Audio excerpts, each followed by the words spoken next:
It's a slippery slope, but it's a good one to go down. It's a real fun ride. We have wildflowers right now. This is Arroyo lupine. There's nothing more that connects me to people and the planet than growing my own food. But it really connected me to not only the planet, to my health, to the soil, what bears everything, but it connected me to my community. It connected me to my people, to memories, to love, to friendship. Like, my entire life has really changed because I decided to drop everything and grow.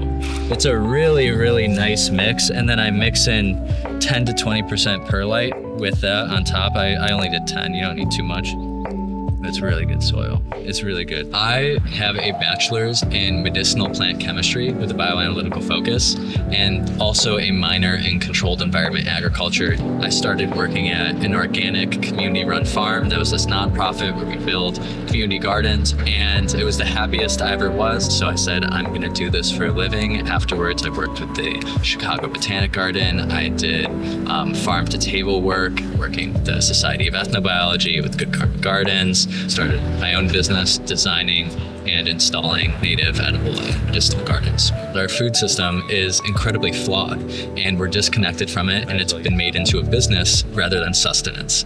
And so when we think about growing your own food and bringing that home, there's a world of a difference in the health, in the nutrient intake, in just your connection with the food and the land. When you eat the fruit of your labor, there's nothing like it. Picking something fresh out of the ground, off the vine, from the tree, it's an explosion of flavor. You know if someone is a real gardener, plant, or food nerd if you ask their favorite fruit and they say, what season is it? If you were to hire me as your garden guru, you tell me everything you want and I make it happen. That can be as hands-off as you want it to be, or as hands-on. I love to educate. That's what I love more than anything else. I can tell you all about the medicinal components of your fruit or herbs, and also the ecological importance of certain native plants, of pollinators, of having the correct habitat, having the perfect polyculture of plants that work together. Native plants, no, not at all.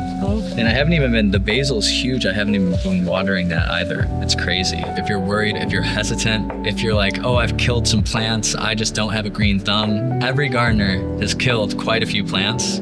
You're gonna continue to kill plants, but that's how you learn. So keep on killing those plants, keep on trying. You're on the right track.